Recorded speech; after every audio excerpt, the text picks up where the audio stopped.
Welcome back, guys. Money, Marriage, and Media. My name is Mike, and today we're looking at Eight at the Table. Rich single woman nobody wants. Millionaire women complain they can't find a man. Now, this is interesting, right? So we're gonna see what's going on at Eight at the Table. These guys have some interesting topics, and they have a plethora of guests that they bring in and out, so you get different opinions. So let's keep it going. Remember, the gender war is dumb, and how are we going to try and avoid it? High level conversation. So let's hope we got some here. Let's go. Oh, pretty much over the weekend, my friend called me and he said, he's taken out about 10 females. They're all millionaires for the weekend on a yacht. Well, So he said, he said, T, do you know some guys that are, millionaire or got their stuff together? So I said, well, let me call, my boss, because I think, he's the only one that I You know. can call me though. My bad, bro.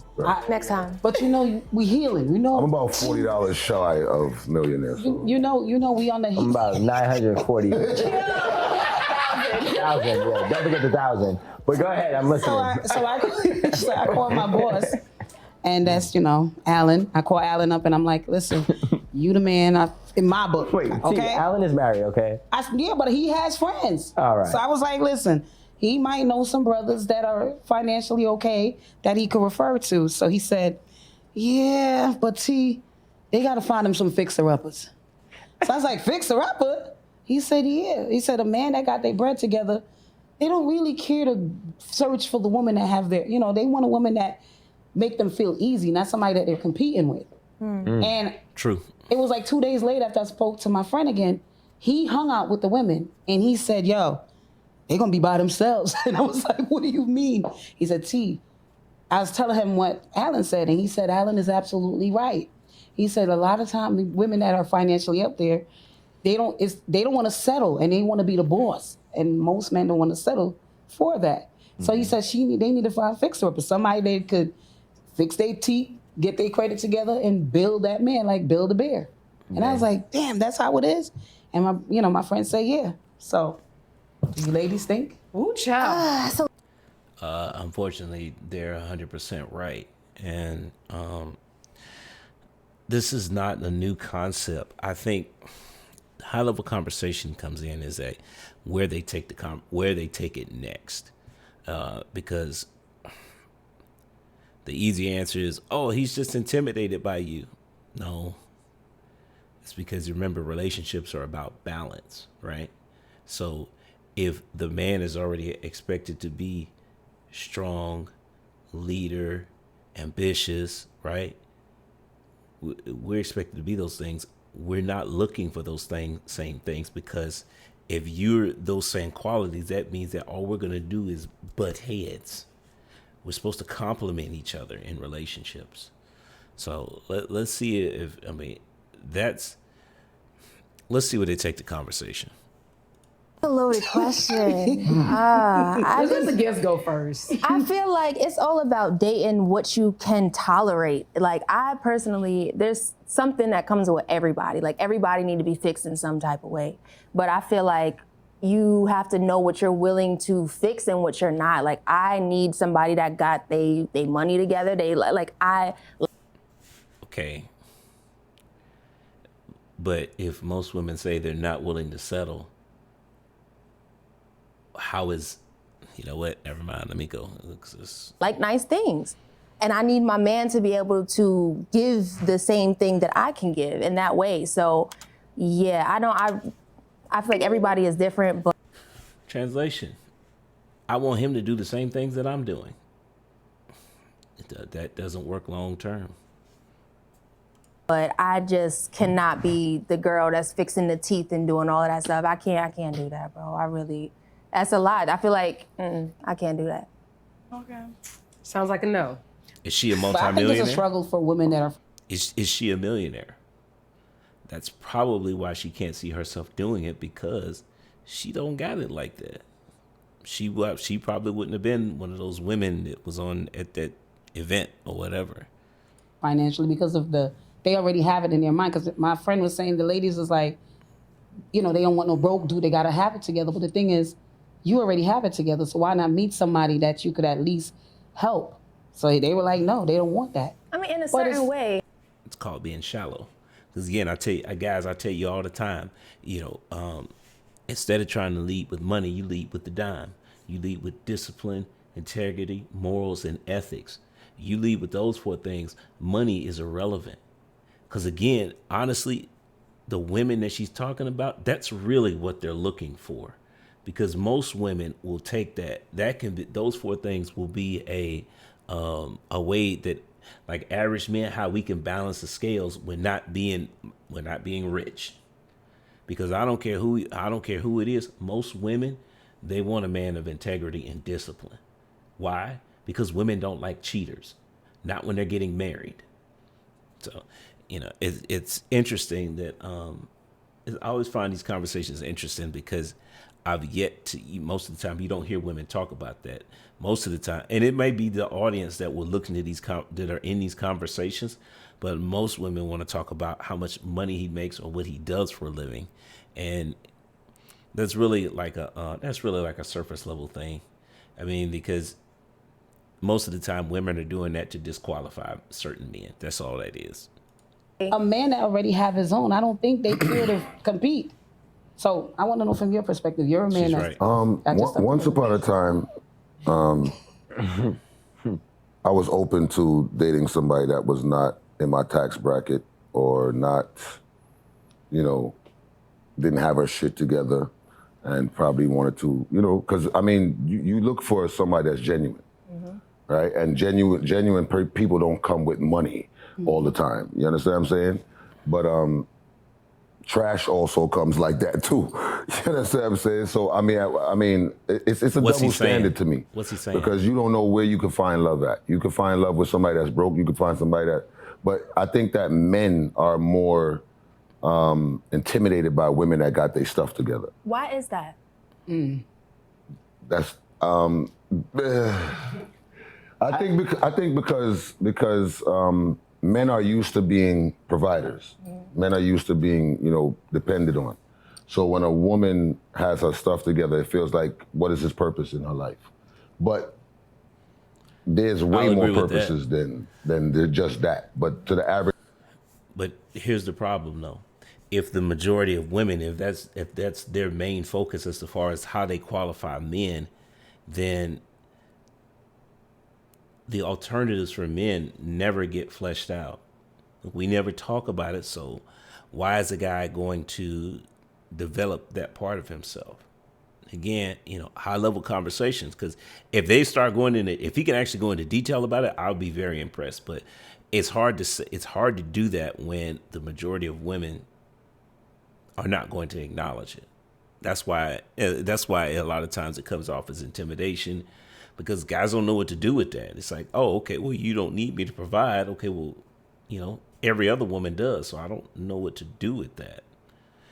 I mean, at some point it becomes the main reason we talk about it is because for the most part, men out earn women. So I mean, but that's why, again, that's another reason why you want to develop the dime, DIME. Then that issue becomes irrelevant. Now it is going to. I will say that it doesn't sound as good as, I'm an engineer and I make $80,000 a year. But again, that's a small percentage of guys. So you're going to have to, it's going to take some time for you and the woman to get to know each other if you're leading with the dime. But you should be doing that anyway, because realistically it's part of the vetting process. So take it how you will. Average man, if a man feels like he has money, right? Because like I said earlier, women protect their body, men protect their money. Mm-hmm. So if a man feels like the only thing he has is money, and you already got that, then what is he providing? It's funny because hearing you say that makes me understand. Is that music playing? What was that? Understand why a specific relationship in my life did not work out. It is though, because I dated a guy who literally said to me, he was like, you're not typically my type. And I was like, well, what is your type? He was like, the girls that I have to bring up and the girls that don't have it together. So me, I'm like, you damn near met your match. Like anything that you're able to give me, I'm able to give you too. So it was like a all right, but I'm supposed to be this guy for you. And like, how are you able to do this for me too? It was almost like a culture shock for him, but it didn't work. Okay, this was a promo. I was like, why is that music playing in the background? But look, interesting topic. I mean, they didn't really dive into it, so I'm guessing that's why this is just a promo.